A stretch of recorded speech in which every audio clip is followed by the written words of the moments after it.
32장 우리가 두 번째 단락까지 했는데요. 자, 지금 모세가 어디 있어요? 시내산에 있어요. 그렇죠? 시내산에서 지금 뭐 하고 있어요? 하나님으로부터 율법과 그리고 성막에 대한 계시의 말씀을 받고 있잖아요.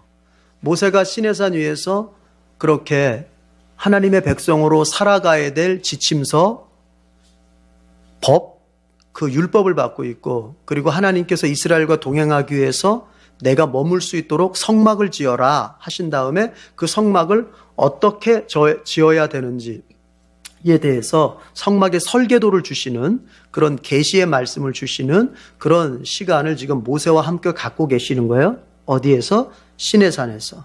예, 지도 보면 시내산 있죠. 자, 그런데 모세가 시내산에서 그렇게 계시의 말씀을 받고 있는 동안 밑에서는, 산 밑에서는 아주 이제 난리가 났어요. 난리가. 어떻게 난리가 났냐면 백성들이 모세를 기다리다 지쳐서 이제 40일째가 돼가는데 모세가 안 내려오니까 이거 뭔가 문제가 생겼나 보다 하는 마음에 모세의 형이었으며 당시에 이스라엘의 그 2인자 두 번째로 권력이 있는 그 아론에게, 제사장 아론에게 이제 요청을 해요. 모세는 도대체가 산에 올라가서 언제 내려올지도 모르고 어떻게 된지도 모르니까 우리를 인도할 신을 만들어 달라, 그렇게 요청을 하게 돼요. 그러니까 아론이 그러면 좋다, 너희들 귀고리 다 풀러가지고 나한테 가져와라. 금 귀고리 다 풀러서 가져와라. 금덩어리 장식품 다 가져오라는 거죠. 그러니까는 그걸 가지고 왔어요, 아론에게. 그러니까 아론이 그걸 녹였어요. 그 금을 다 녹여가지고는 이제 거푸집에 넣어서 송아지상을 만들었어요. 일명 금송아지를 만든 거예요. 금송아지를. 그래 놓고 그 금송아지를 앞에다 두고서 이스라엘 백성들이, 자, 이제 이 금송아지가 우리의 신이다. 우리를 이집트에서, 애굽에서 이끌어낸 신이 바로 이 금송아지 신이다 하면서 그 앞에서 춤을 추면서 아주 흥겹게 그렇게 제사를 드리고 있어요. 하나님께서 그걸 보셨어요. 지난번 했던 거 지금 우리가 내용 조금 복습하는 거예요. 하나님께서 그걸 보셨어요. 그리고 모세에게 말씀하세요. 빨리 내려가 봐라. 너의 백성들이 지금 타락해서 아주 난리를 치고 있다. 하나님이 다 보시고 계시는데, 그래서 그 보신 내용들을 모세한테 이렇게 얘기를 해요. 이 백성들이 어떻게 그렇게 빨리도 내가 가르쳐준 길에서 벗어나는지 6개월밖에 안 됐어요. 이때가 이스라엘 백성이 출애굽을 한 지가 6개월 정도 될 때, 6개월. 채 1년도 되지 않았는데 그들은 하나님이 주신 율법을 버려버리고 그들은, 여러분 십계명 중에 제 1계명이 뭐예요? 내 앞에서 다른 신을 너에게 두지 말아라. 우상 숭배하지 마라. 뒤에 얘기하겠지만 십계명은 반드시 애워야 돼요. 기독교에는 십계명을 애워야 돼요. 그거 안 애우면 기독교인이라고 볼 수 없어요. 반드시 애워야 돼요. 뒤에 얘기하고요. 근데 첫 번째 계명이 우상을 섬기지 말아요. 하나님 앞에서 다른 신을 신자인 너에게 절대로 두어서는 안 된다. 맨 앞에 있다고 하는 소리는 그것이 제일 중요하다는 얘기예요. 다른 십계명들이 다 중요하지만 그 모든 십계명 중에 가장 큰 계명이 뭐냐면 첫 번째 계명. 하나님 외에 다른 신을 섬기는 것이 가장 큰 죄악이고 가장 큰 계명이란 말이에요.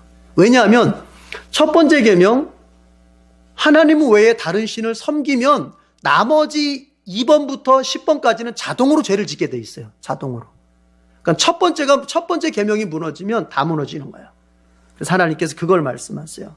지금 이스라엘 백성들이 수송아지 모양을 만들어 놓고, 금송아지죠? 그 앞에서 제사를 드리면서 이것이 너를 애굽 땅에서 인도해낸, 이집트 땅에서 인도해낸 신이다 하면서 지금 아주 제사를 드리고 난리를 핀다.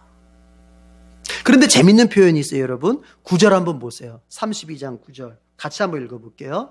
출애굽기 32장 9절 다 같이 읽어봐요. 시작.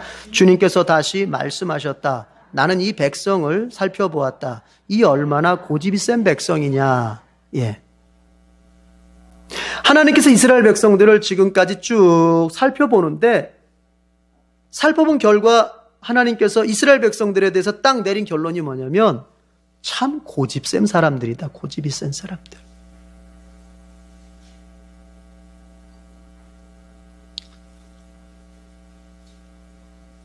여러분, 고집이 센 것과 믿음과는 같이 갈 수가 없어요.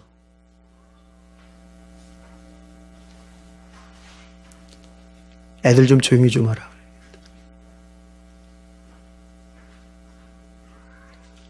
고집이 센 것과 믿음의 삶은 같이 갈 수가 없어요. 왜 그럴까요? 여러분, 정말 훌륭한 믿음을 가지고 있으면요, 고집이 없어요. 오해하면 안 돼요. 주관이 없다는 소리가 아니에요. 고집이 없어요. 믿음이 없을수록 늘어가는 것은 고집만 늘어가게 돼 있어요. 그래서 믿음과 고집은 반비례해요. 믿음이 커지면 고집이 작아지고, 믿음이 작아지면 고집이 커지게 돼 있어요. 그래서 여러분, 가만히 주변에서 보세요. 어떤 사람, 고집 센 사람을 가만히 들여다보세요. 그 사람의 믿음이 있는 걸 보세요. 여러분 눈에는 믿음이 있는 것처럼 보여요? 여러분이 믿음이 뭔지를 아직 몰라서 그런 거예요. 믿음이 있으면 고집을 가질 수가 없어요. 여러분 또 살펴보세요. 믿음이 좋은, 그러니까 믿음이 성숙한 사람을 살펴보세요. 그 사람이 고집이 있던가 살펴보세요. 절대 고집 없어요. 그러면 한번 이제 우리가 신앙은 생각하는 거예요. 신앙의 첫걸음은 따라합시다. 생각하는 것이다. 어떤 사람들이 생각을 접어두고 그냥 무슨 날쳐대듯이 날뛰듯이 신앙생활하는 게 신앙생활을 뜨겁게 하는 것이라고 생각할지 모르지만, 여러분, 날뛰는 것과 뜨거운 거는 전혀 관계없어요. 아시겠어요? 막 날뛰면서 찬양하고 막 날뛰면서 기도하고 막 날뛰면서 해낸 걸 우리는 소위 뜨겁다고 말하는데, 성경적으로 볼 때 날뛰는 것과 뜨거운 것은 전혀 관계없어요. 오히려 오늘 우리가 이 32장 보면은요, 우상을 섬기면서 이스라엘 백성들이 날뛰면서 아주 정말 소위 뜨겁게 한판 놀아요. 신앙이 좋아지는 첫걸음은 뭐냐? 자꾸 생각하는 거예요. 생각. 어느덧 어떤 사람들이 자꾸 기독교 신앙을 생각하지 않는 신앙으로 만들어버려요. 생각하지 않는 신앙이 좋은 신앙인 것처럼. 하나님께서 성경을 왜 주셨을까요? 생각하라고 주신 거예요. 생각하고 믿으라고 주신 거예요. 여러분, 기독교는 생각을 죽여놓고 감정으로 날뛰거나 생각을 죽여놓고 무슨 무당 쫓아가듯이 맹목적으로 쫓아가는 게 기독교가 아니에요. 그거는 저기 타종교에서 가서 하는 거예요. 생각해봐요. 왜 하나님께서 이 백성, 이스라엘 백성이 고집이 세다 이렇게 하셨을까? 믿음과 고집은 같이 못 가요. 왜 그럴까요? 여러분, 고집 센 사람들의 그 특징, 왜 고집이 세졌을까요? 자기가 붙들고 있는 그거 아니면 안 되겠다고 거기다 모든 걸 걸기 때문에 고집이 세지는 거예요. 내가 여태까지 삶에서 살아남기 위해서 붙잡고 왔던 그거 아니면 난 죽을 거라고 생각하니까 그것에 집착이 돼가지고 고집이 세지는 거예요. 그런데 이걸 알아야 돼요. 하나님 앞에서 믿음을 딱 갖게 하실 때 초보 때는 안 건드려져. 초보 때는 하나님이 고집을 안 꺾어요. 초보 때는, 신앙생활 초보 때는 그냥 고집 반 믿음 반 가게 놔둬요. 그러나 신앙생활이 이제 1년 이상 되고 성경을 통해서 자꾸 신앙생활을 배우고 교회를 통해서 신앙생활이 자꾸 양육되는 가운데서는 하나님이 건드리시는 게 뭐냐면은 고집을 치는 거예요. 지금 고집을 쳐요. 그 고집이라는 게 뭐냐? 내가 하나님처럼 붙들고 살아가고 있는 그걸 치는 거예요. 내가 하나님처럼 은근히 의지하면서 살아가고 있는 그걸 쳐버리는 거예요.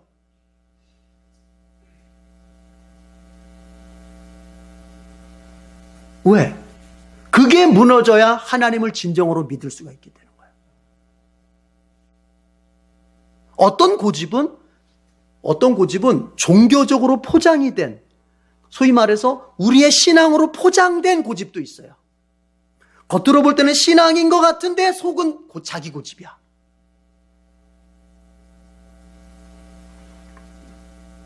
신앙생활에 대해서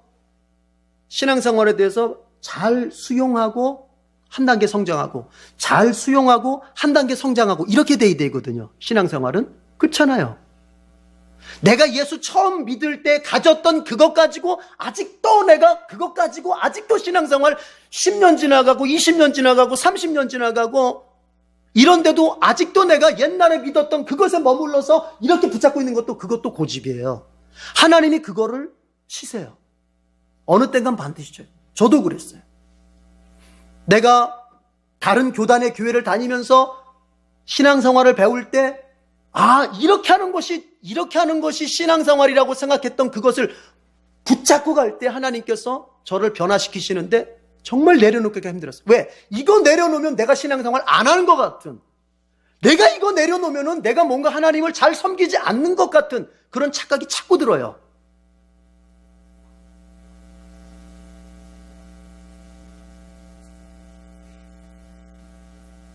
신앙생활 잘하려면 자꾸 산기도로 가야 된다. 신앙생활 잘하려면 자꾸 어쩌고 저쩌고 내가 다 얘기하진 않겠어요. 그래서 그렇게 안 하고 있고, 그렇게 안 하고, 내가 교회 와서 기도하고, 내가 일상에서 하나님 말씀대로 내가 일상에서 평범하게 사는 삶 속에서 그저 내가 기독교인답게 살려고 하고, 이런 거는 신앙생활 같지가 않고, 뭔가 막 감정적으로 흥분이 되고, 찬양하면서 막 흥분이 되고, 막 기도하면서 날뛰고, 막 방언하고, 이렇게 해야 뭔가 이게 채워지는 것 같은, 그것도 고집이에요. 그것도 고집. 여러분, 왜 믿음과 고집이 같이 못 가요? 믿음과 고집이 같이 못 가는 이유.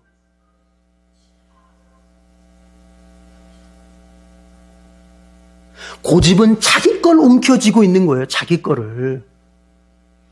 고집은 자기 걸 움켜쥐고 있는 사람이에요. 여러분, 자기 걸 움켜쥐고 있는 사람이 어떻게 하나님을 믿고 갈 수 있어요? 못 가는 거예요. 여러분, 이런 예화 너무나 많이 들어보셨죠? 어떤 사람이 벼랑에 매달렸는데 동아줄 하나 붙잡고 있어요. 나무뿌리 하나 겨우 벼랑 떨어지다가 어떻게 나무뿌리 하나 잡았어요? 기도합니다. 하나님, 저 좀 살려주세요. 죽을 것 같아요. 그러니까 하나님께서 음성을 주세요. 음성이 들려와요. 야, 너 그거 놔. 너 살려면 그거 놔. 내가 밑에서 받아줄 테니까 그거 놔. 그랬더니 그 사람이 뭐라 그래요? 죄송합니다. 하나님이 아니신가 보죠? 하나님이 아니신가 보죠 하면서 다른 하나님을 또 찾아요. 하나님 살려주세요. 뭐예요? 이거 안 놓으면서도 살 수 있는 하나님을 찾고 있는 거예요. 이게 고집이에요. 이걸 놔야 되는데. 여러분, 내가 붙들고 있는 그것을 놔본 모험을 하는 사람이 믿음이 커지는 거예요.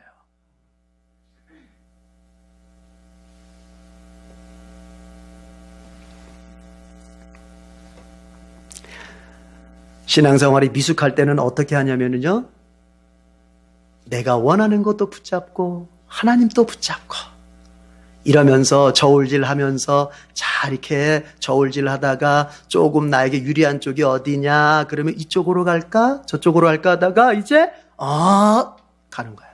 이게 신앙생활이 미숙한 거죠. 굉장히 미숙한 거예요. 아까 얘기했어요. 초보자 때는 하나님이 그거를 그냥 아직 어리니까 이렇게 해주세요. 그러나 교회를 적어도 1년 이상 다녀서 이제 설교도 들을 만큼 들었고 신앙생활이 무엇인지에 대해서 적어도 에덴교회에서만큼은 바른 신앙생활에 대해서 1년 이상 들었다면 이제 뭐예요? 한쪽을 놓는 연습을 자꾸 하는 거예요. 물론 하루아침에 안 될 거예요. 하루아침에 안. 어쩌면 이렇게 붙잡고 있던 손가락 하나 피는데 1년 걸릴 수 있어요. 1년, 2년, 3년, 4년, 5년쯤 돼야 다 놓을 수도 있어요. 어쩌면은 하나 피는데 10년 걸릴 수도 있어요. 그렇죠? 그래서 50년쯤 돼야 다 놓을 수도 있어요. 그러나 중요한 건 이겁니다. 우리가 하루아침에 다 논다면 가장 좋겠지만 하루아침에 다 놓고 이쪽으로 하나님하고 두 손 다 하나님으로 팍 붙잡으면 이게 믿음의 훈련에서 제일 좋겠지만 그렇지 못하더라도 우리는 자꾸 뭘 해요? 하나, 둘 놓는 연습 자꾸 하는 거예요. 자꾸 하는 거예요. 그래서 이 손 넣고 하나님하고 두 손으로 하나님 붙잡는. 여러분 이게 믿음이 좋은 거예요. 이스라엘 백성들에게 하나님께서 고집이 왜 이렇게 센지. 그 고집이 뭐예요? 자기 거 의지하고 있는 거예요. 자기 거. 여러분 이거 잘 기억하세요. 고집이 센 사람들일수록 훈련이 아주 거칩니다. 고집이 센 사람들은 하나님께서 그 고집을 꺾기 위해서 훈련이 거칠 수밖에 없어요. 그러나 고집을 빨리 내려놓는 연습이 된 사람들은 훈련이 그만큼요 거칠질 않아요. 왜? 하나님의 말로만 해도 내 하나님하고 딱 노니까. 이게 바로 되니까. 여러분 우리 성도님들께서는 고집 부리지 맙시다. 내 거 붙잡고 내가 여태까지 딱 가지고 왔다가도 하나님이 야 됐어. 지금까지는 그거 붙잡고 올 수 있어. 이제 좀 그거 내려놓고 다른 거야. 다른 거. 그러면 예 알겠습니다. 탁 놓고 다른 걸 딱 할 수 있는.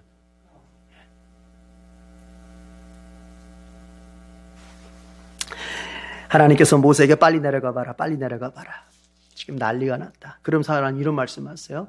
야, 내가 이 백성을, 이 고집센 백성을 갖다가 내가 다 멸망시키고 내가 너를 새 민족의 조상으로 새롭게 너를 크게 쓰겠다. 그러니까 모세가 뭐라 그래요? 아이고 하나님 감사합니다. 아이고 이제 저 말도 안 되는 것들 다 죽여주시고 그냥 저한테 새로운 민족의 조상으로 저를 삼아주시고 저에게 아주 좋은 민족을 주십시오. 이게 아니라 뭐라 그래요? 하나님 크신 권능과 강한 손으로 구해내신 저 백성들을 하나님 왜 이렇게 노하십니까?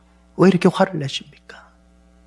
저들을 용서해 주십시오 하면서 모세가 하나님 앞에 중보의 기도를 드리는 거예요. 하나님 만약에 저 백성들 여기서 하나님께서 멸망시켜버리면 이집트 사람들, 애굽 사람들이 비웃을 거예요. 아이고 가나안으로 데려가지도 못할 거면서 괜히 데리고 나와가지고 데리고 갈 능력 없으니까 광야에서 다 죽였다고 하나님 모욕할 겁니다. 그러면 하나님 영광 가려지게 됩니다. 안 됩니다. 그게 12절 얘기예요. 12절 얘기. 예.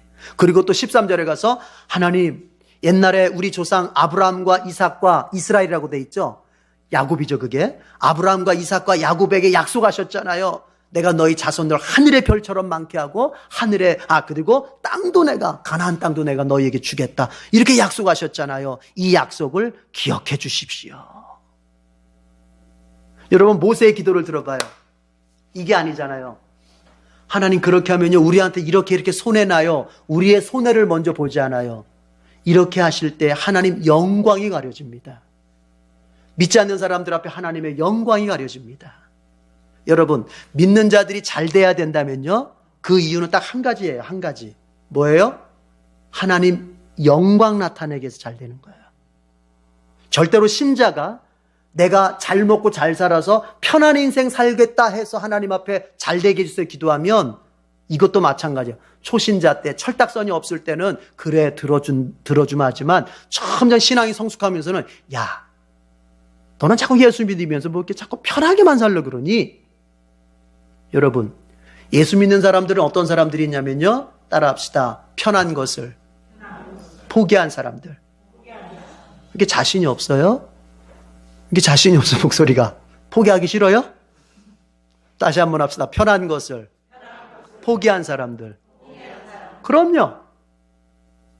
그러니까 지금 여러분 여기 나와 있잖아요. 편한 거 추구하는 사람들은 집에서 지금 발 뻗고 누워서 그냥 쉬고 있어야 되는데 어렵지만 아프지만 피곤하지만 또 여러 가지 형편들 어려운 상황들 많지만 이렇게 왔잖아요. 여러분 우리는 하나님 나라 갈 때까지는 편안하기를 추구하면 안 됩니다. 안식 그게 뭐예요? 편안한 거 아니에요. 안식은 어디에서 누려야 돼요? 천국 가서 누리는 거예요. 이 땅에서는요 주를 위해서 바쁘고 주를 위해서 희생하고 주를 위해서 쏟아내고 주를 위해서 때로는 할킴받고 주를 위해서 때로는 맞기도 하는 거예요. 믿으십니까? 제가 자꾸 이렇게 얘기하니까 우리 목사님은 그냥 자꾸 이렇게 우리를 자꾸 이렇게 힘들게 하는 설교만 하시나? 아니에요. 여러분 잘 보십시오. 이 땅에서 그렇게 수고하고 고생한 사람들이 하나님 앞에 갔을 때 드디어 뭐예요? 잘했다, 내 사랑하는 종아. 우리는 너무 얄팍해요. 이 땅에서도 배 터지게 먹고 이 땅에서 편안하게 그냥 막 누릴 거 다 누리고 그냥 막 랄로랄로 살다가 저 천국 가서도 잘했다, 이것도 이 소리 듣고 싶어. 야, 그걸 가리켜서 날로 먹는다 그래요. 날로 먹는다. 기독교인이 그러면 안 돼요. 그러면 안 돼요. 만약에 그게 옳을 것 같으면 바울이 왜 죽도록 고생하며 주를 위해 살았고, 왜 예수님을 믿게 된 삭개오가 자신의 절반 모두를 다 퍼주고 나눠주고 다 갚아줬겠습니까? 이걸 생각해야 돼요. 여러분, 여기에 출애굽기에 등장하는 모세만 해도 히브리서가 뭐라고 말합니까? 그는 이집트의 왕자요, 가만히 있으면 왕 될 사람이야. 그러나 그가 뭐라고 말합니까? 그가 죄악의 땅에서 왕으로 사는 것보다 하나님을 위하여 아주 고생하는 종으로 사는 것을 선택했다, 그렇게 말하잖아요. 신자는 그렇게 살아가는 사람들, 그렇게 사는 사람들.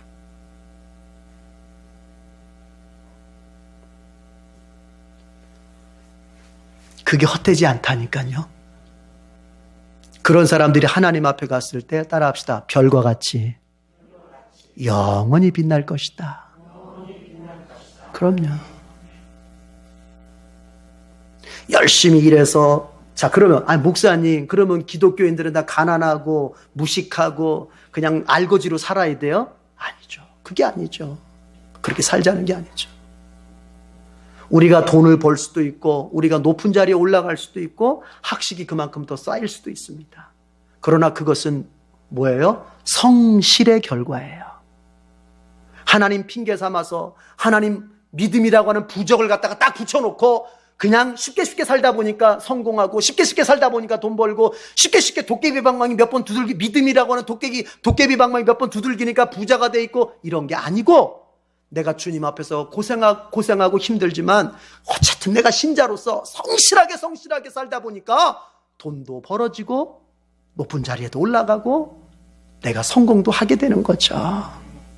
제가 말씀드리는 것은 내가 하나님 앞에서 성실의 씨를 심지 않고 정말 애쓰고 노력하고 세상 사람들보다 더 애쓰고 노력하는 성실의 씨를 심지 않고서 내가 믿음이라고 하는 것을 빙자해서, 기도라고 하는 걸 빙자해서 도깨비 방망이 두드리듯이 인생을 뭔가를 쉽게 얻어내려고 하는 그런 거는 아니라는 얘기예요. 잘 이해를 하시겠습니까?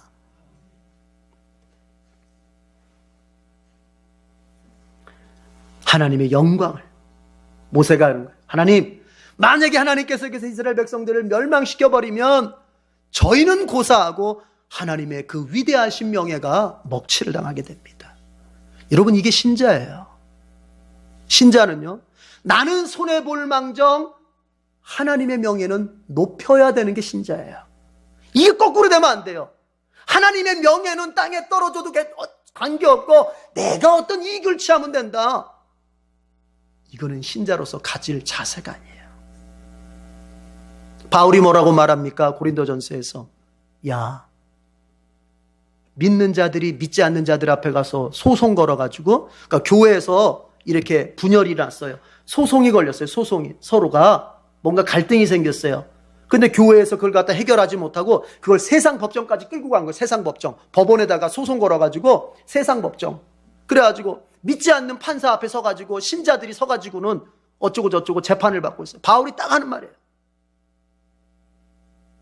앞으로 주님 오실 그날에 이 세상을 심판해야 될 신자가 믿지 않는 자들 앞에서 그렇게 좀 이익을 보겠다고 앞에 서가지고 믿지 않는 자들 앞에서 소송을 걸고 재판을 받고, 그러면서 바울이 이런 말을 해요. 나 같으면, 바울이 얘기해요, 나 같으면 그냥 그렇게 하나님의 영광을 가릴 바에는 차라리 내가 손해를 보겠다, 그러는 거예요. 형제를 소송에다가 걸어가지고, 형제를 그냥 재판 걸어가지고 그 형제한테서 어쨌든 뭐 이기면은 뭔가 좀 얻을 수 있겠죠. 그렇게 해서 그 판사가 뭐라 그럴 거예요?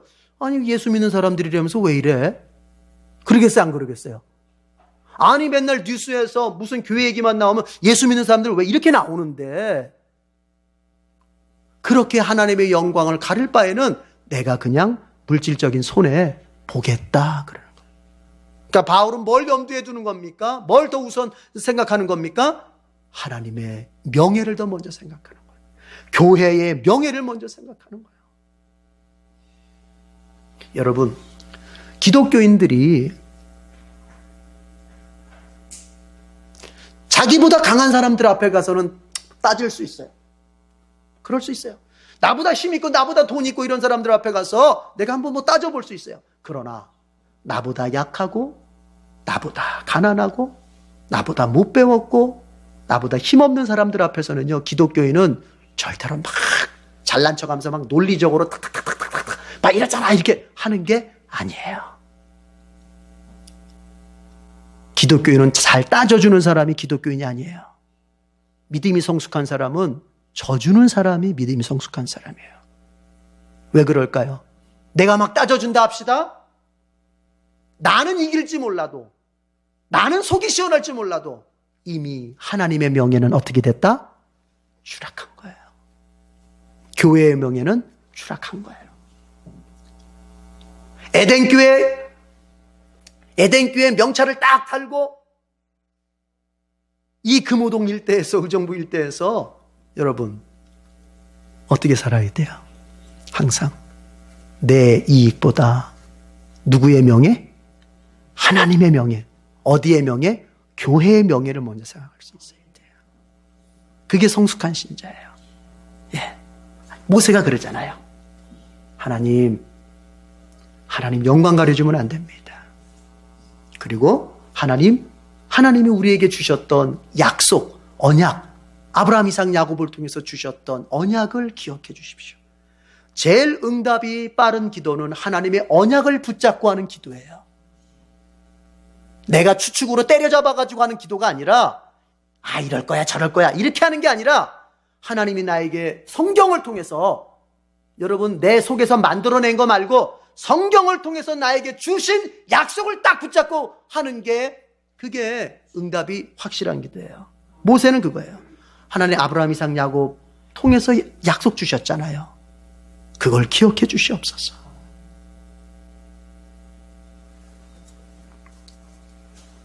그렇게, 자, 그래서 이제 15절 표시합시다. 14절 표시했죠? 그렇죠? 15절 표시하겠습니다. 15절 바로 내려와요. 이번엔 붙어 있어요. 새로운 나침판 표시하고 녹색으로 칠하십시다. 15절.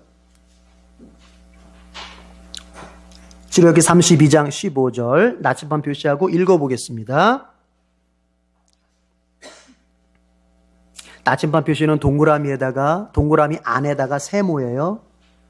자, 같이 읽어봅시다. 시작. 모세는 돌아서서 증거판 둘을 손에 들고서 산에서 내려왔다. 이 두 판에는 글이 새겨 있는데 앞뒤에 다 새겨 있었다.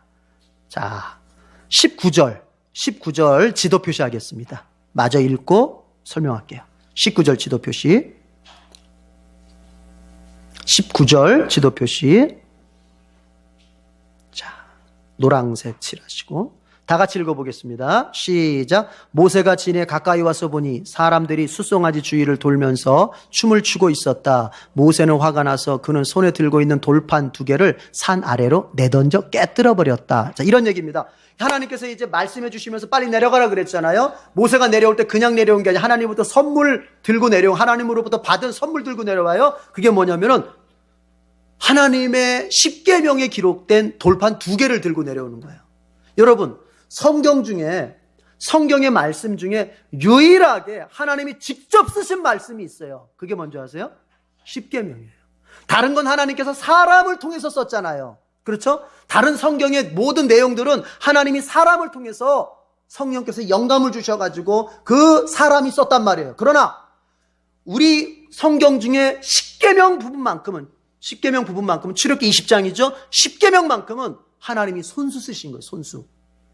거기 16절에 그 말이 있어요. 16절 마저 한번 읽어봅시다. 16절 다 같이 시작. 그 판은 하나님이 손수 만드신 것이며 그 글자는 하나님이 손수판에 새기신 글자예요. 하나님이 손수파신 글자. 사람을 통하지 않고 하나님이 손수 쓰신 글.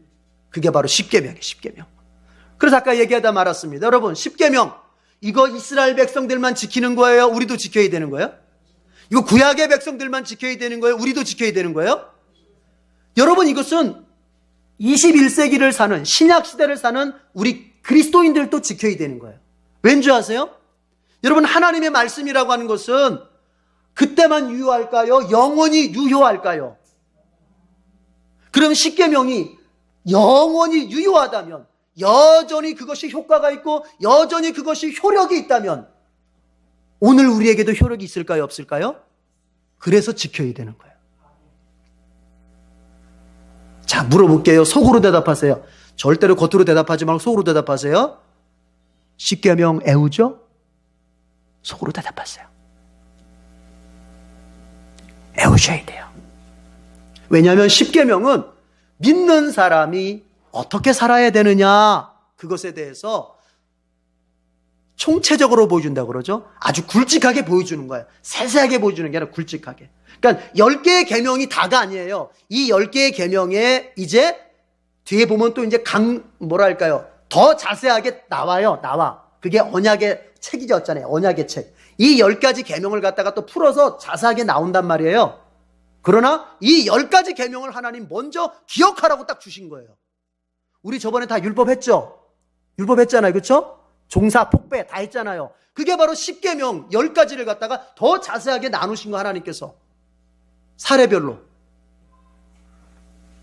그러나 어쨌든 우리가 그 사례별로 자세한 것까지는 기억하지 못한다 하더라도 이 십계명 10개만이라도 애워서 우리가 그대로 살려고 애쓰는 모습이 신자의 모습인 것입니다.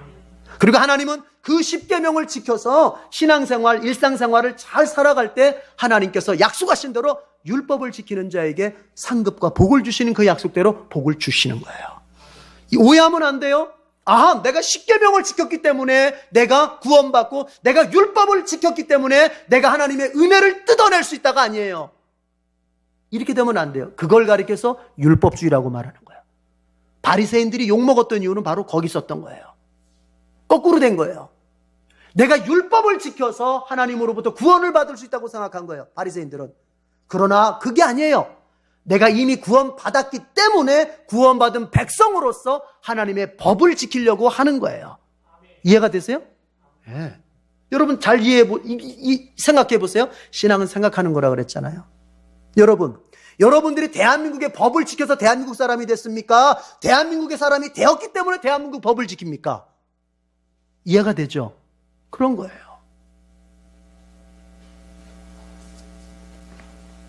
우리를 구원해 주신 하나님, 그분이 우리에게 지키라 주시는 법을 우리 무겁다고 말하지 말고 즐거이 지켜야 됩니다.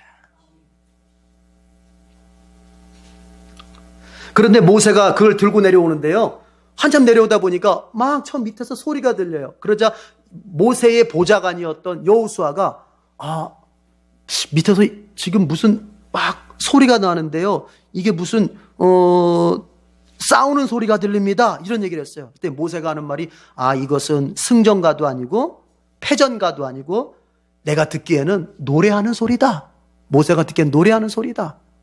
그래서 근데 내려와 봤더니 19절 밑에서 수송아지 금으로 수송아지 금송아지 만들어 놓고 그 주위를 돌면서 아주 막 춤을 추면서 제사를 드리고 있는 거예요. 그러니까 모세가 화가 나가지고 어떻게 했어요? 손에 들고 있는 돌판 2개를 어떻게 했어요? 그냥 밑으로 집어 던졌어요.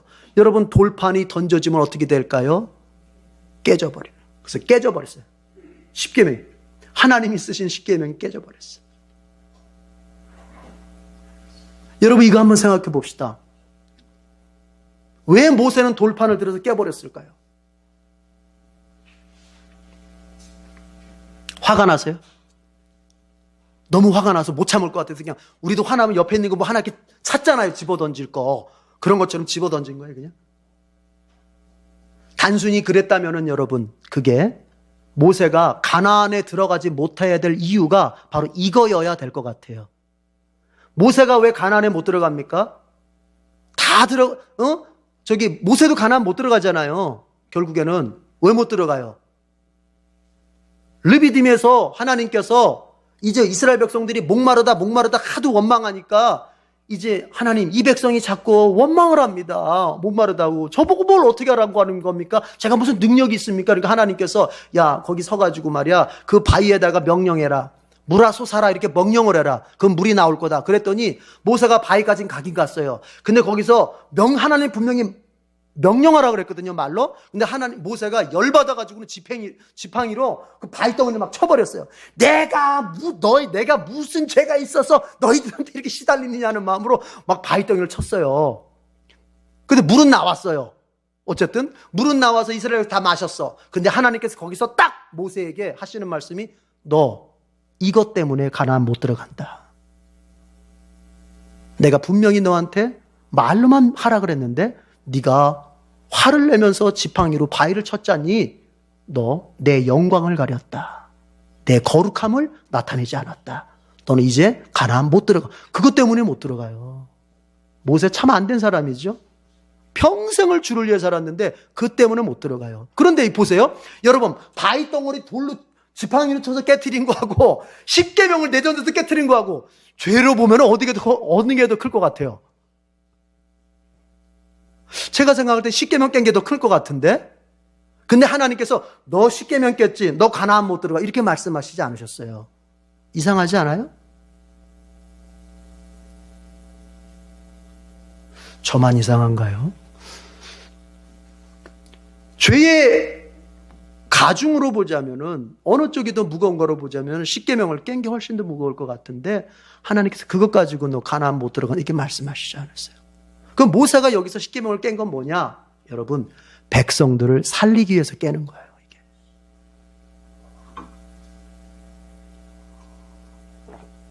왜 그럴까요? 자, 들어보세요. 지금 하나님과 이스라엘 백성은 무슨 관계냐면 구약 성경에서 신약도 마찬가지겠지만 제일 중요한 게 뭐냐면 언약 관계라는 거. 언약 관계. 우리 출애굽기 24장에서 신의 산 언약 맺었죠. 하나님과 이스라엘 백성이 언약 맺었잖아요. 신의 산에서. 이제 나는 너희의 하나님이 되고 너희는 나의 백성이 됐다. 그러면서 율법을 주셨잖아요. 이제 너희는 나의 백성이 됐으니 내 법대로 살아라 하면서 율법을 주셨어요. 이것이 이스라엘의 항상 기준이에요. 기준. 구약 신약의 모든 바탕은 다른 게 아니야. 신의 산 언약이에요. 신의 산 언약. 이사야, 예레미야, 아모스 이런 뒤에 나오는 선지자들도 다른 얘기 안 하는 거. 신의 산 언약을 바탕으로 해서 이스라엘 백성들이 왜 너희들이 지금 그 언약 깨는 짓을 하느냐? 항상 이렇게 말하는 거예요. 네. 그런데 보세요, 여러분. 언약이 지금 맺어져 있어요. 그러면 여러분 언약, 쉽게 말하면 계약이에요, 계약. 여러분 계약이라고 하는 것은 살아있으면 계속 나를 구속합니까, 안 합니까? 구속하죠. 근데 계약을 파기해버리면요. 더 이상 그 계약은 나를 구속할 수가 없잖아요. 지금 이스라엘 백성이 하나님하고 계약 관계 맺어져 있어요. 그 계약 관계예요.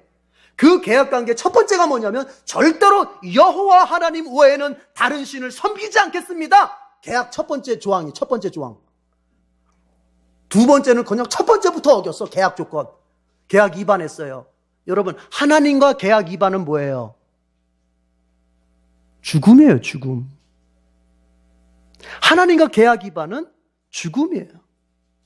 하나님께서 아담에게 뭐라고 말씀하십니까? 신의 선악과 언약 맺을 때 선악과 언약에서 하나님께서 너 이거 먹지 말아야 되는데 만약에 먹으면 넌 반드시 죽을 것이다. 너희가 만약에 이 언약을 깨면 너희는 반드시 죽는다. 그래서 그 계약이 살아있는 한 이스라엘 백성들은 멸망당하고 죽을 수밖에 없는 거예요. 그러니까 모세가 계약서 십계명을 내던져서 그 계약을 깨버리는 거예요. 그러면 더 이상 이제는 하나님의 계약이 이스라엘을 구속할 수가 없게 되는 거예요. 저는 그렇게 이해를 하고자 해석합니다. 물론 그렇다고 제가 지어낸 해석이 아니라 그래서 모세는 이스라엘 백성들을 살리기야. 그리고 나서 이제 나중에 다시 하나님께서 그러시죠. 다시 돌판 만들어가지고 올라와라 해가지고 다시 계약을 갱신하죠. 다시 세워요. 다시 세워. 깨졌으니까 다시 세워. 여러분, 모세는 돌판을 깨서 이스라엘 백성들을 멸망으로부터 구했다면 우리 주님 예수께서는 무엇을 깨서 우리를 구원하셨습니까? 자기의 몸을 깨서 우리를 구원하시는 거예요. 모세는 돌판을 깨서 이스라엘 백성들을 살렸다면, 죄에서 살렸다면, 예수님은 자기의 생명을 십자가에서 찢고 터뜨리고 파괴시켜서 우리를 갖다가 죄에서 구원해 주시는 거예요. 우린 그런 복을 받은 사람들입니다. 네. 여러분, 근데 이런 모든 것들이 다 이 크게 보면 하나님의 은혜예요. 얼마든지 멸망시키고 얼마든지 죽여도 인간 편에서는 할 말이 없는 입장이잖아요. 인간 입장에서 할 말이 없어요. 하나님이 거기서 그냥 죽이셔도 인간 입장에서는 할 말이 없어요. 죄를 졌는데, 배신을 했는데, 계약을 위반했는데 뭐 할 거예요? 그런데 하나님은 어때요? 그래도 참으시면서 자신이 손수 쓴 그 계약의 돌판을 깨트리면서까지, 자기의 명예가 떨어지면서까지 이스라엘을 용서하시고 이스라엘을 다시금 하나님이 한 번 더 용서해 주시는 그 은총을 베푸시는 거예요. 이게 성경 끝까지 가는 거예요. 그래서 제가 여러분 성경을 가르치면서 이런 얘기를 했어요. 성경 속에서 두 가지의 역사가 흐른다고 그랬어요.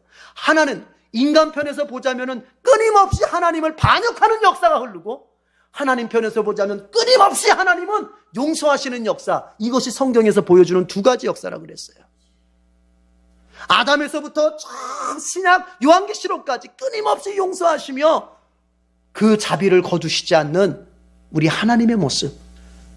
용서받았지만 또 배신하고, 사랑받았지만 또 하나님의 뒤통수를 치고, 은혜 받았다고 날뛰면서도 교회 떠나면은 바로 죄짓는 그런 반역의 순간순간들이 우리에게 너무나 많다는 거죠.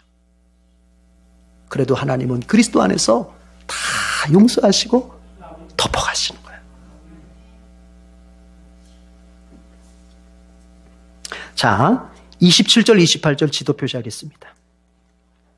27절, 28절.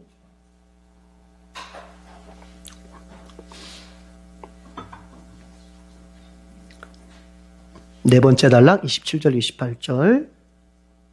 다 같이 읽어보겠습니다. 시작. 그가 또 그들에게 말하였다. 이스라엘의 주 하나님이 이르시기를 너희는 각기 허리에 칼을 차고 진의 이 문에서 저 문을 오가며 저마다 자기의 친족과 친구와 이웃을 닥치는 대로 찔러 죽여라 하십니다.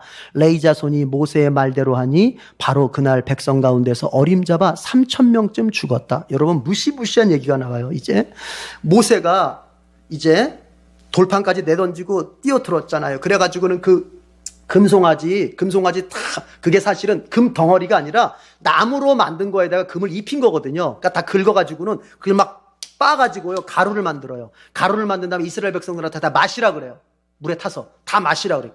그 금송아지 금가루를 갖다가. 그런 다음에는 형 아론한테 가서 그럽니다. 형, 도대체 백성들이 형한테 뭐라고 했길래 형이 이렇게 백성들을 죄짓게 만들었느냐, 이런 얘기를 해요.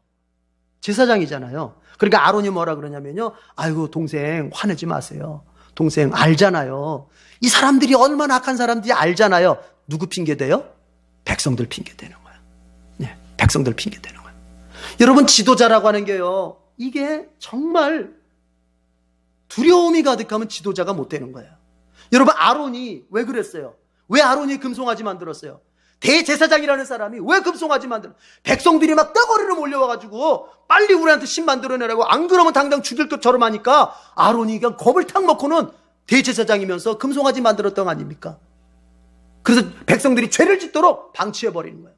여러분, 이걸 아셔야 돼요. 여러분 입맛을 맞춰주는 목사는 바로 아론과 같은 사꾼이에요, 사꾼. 여러분이 죄의 길로 가고 여러분의 신앙이 나태하고 게으를 때 똑바로 하세요! 라고 말해줄 수 있는 목사가 진짜 훌륭한 목사인 줄 알아야 돼요. 모세가 지금 그 얘기하는 거. 왜 형이 대제사장식이나 돼가지고 이 백성들이 죄짓게 만들었느냐? 그랬더니 아론이 하는 말, 아이고 아우도 알잖아요. 이 백성들이 얼마나 악한지. 지금 누구 핑계대요? 백성들 핑계대. 나는 책임 하나도 없다는 거예요. 이걸 아셔야 돼요. 여러분의 입맛을 맞추고 여러분의 비율을 맞추고 여러분의 기분을 좋게 하는 목사는 반드시 뒤에 가서는 여러분을 배신하게 돼 있어요. 왜? 또 다른 입맛을 위해서, 또 다른 이익을 위해서 내가 이 사람을 버려야 된다면 얼마든지 버릴 수 있는 거예요. 여러분, 좋은 지도자가 나오기 위해서 필요한 게 뭔지 아세요?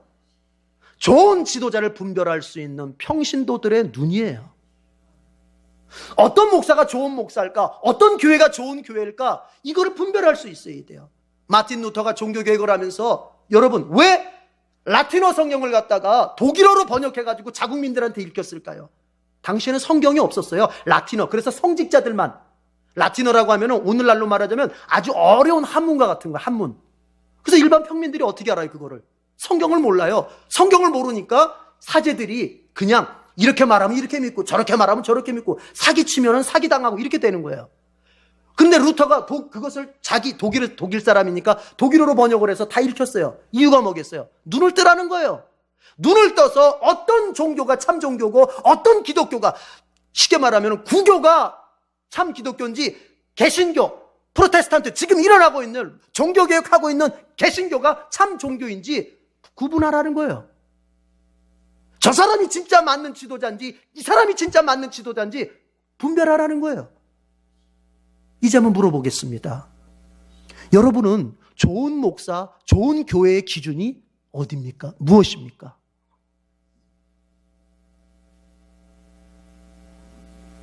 생각해 봐야 돼요. 아론 같은 사람 만나면 망하는 거예요, 그건. 여러분, 이단들, 이렇게 한번 생각해 봐요. 이단에 다니는 사람들 지옥 갈까요, 안 갈까요? 그 사람들이 뭐가 잘못 있어요?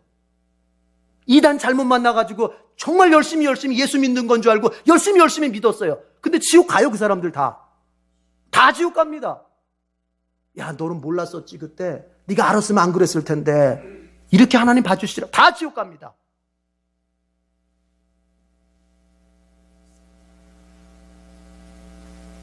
너무 극단적인 예인지 모르겠지만 여러분, 지도자를 누구 만나느냐에 따라서 그 사람의 신앙, 그 사람의 인격, 그 사람 삶이 하나님 앞에서 기뻐하시는 신앙 되느냐, 하나님이 싫어하시는 신앙의 모습 되느냐 달라지는 거예요.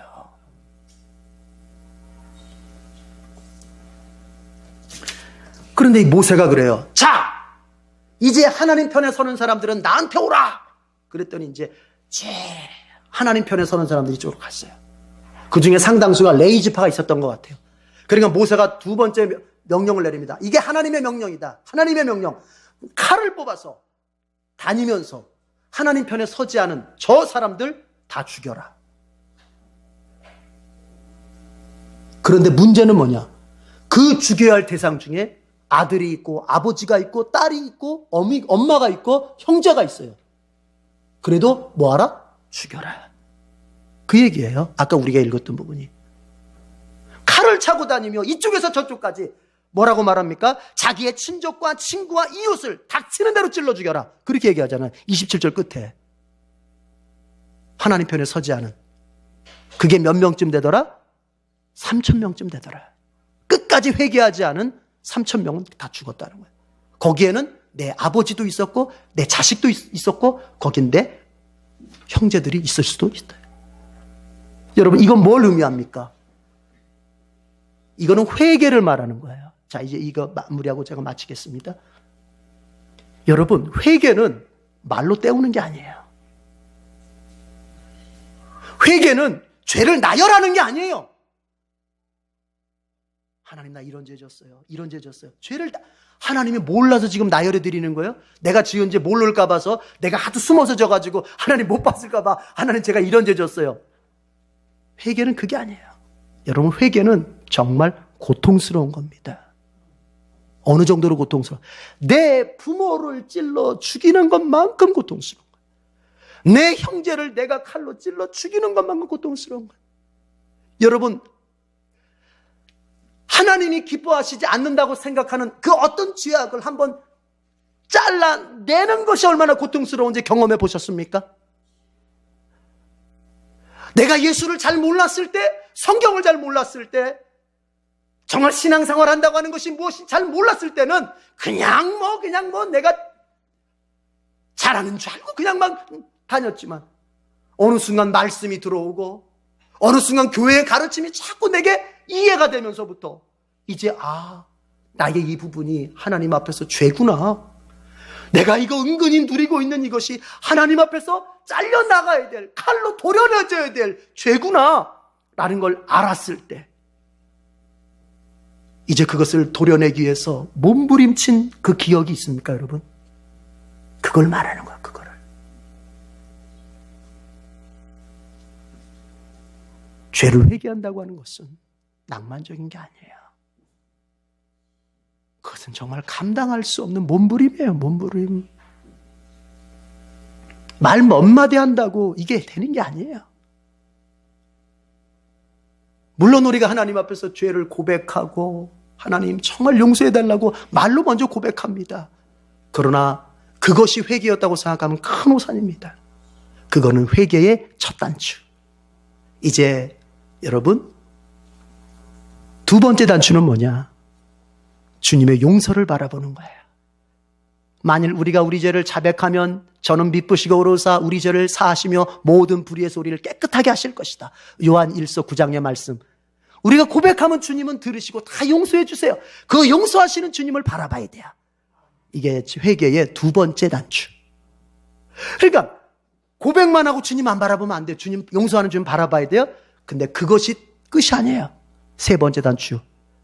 아직 고백은 했고 내가 주님으로부터 용서는 받았지만 아직 이 더러운 습관이 남아있어. 내게 언제든지 재발될 수 있는 습관으로 지금 남아있어.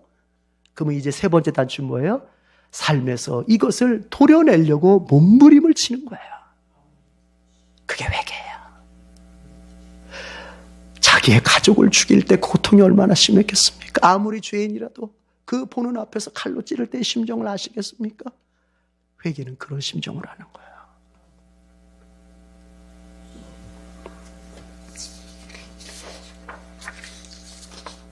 자, 기도하겠습니다.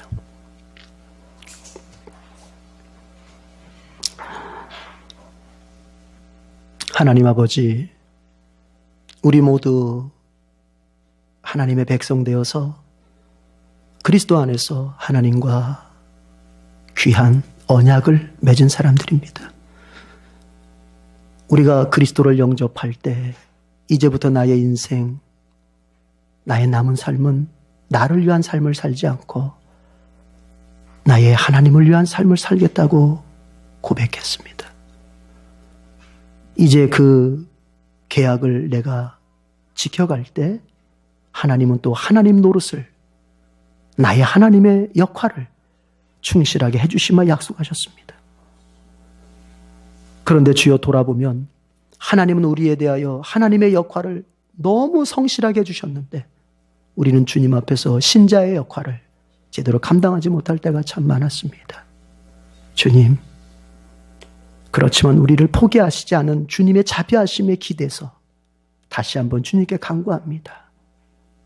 어제보다는 더 나은 오늘의 신앙의 발전과 우리의 인격과 삶의 발전 이루어갈 수 있게 해 주시옵소서.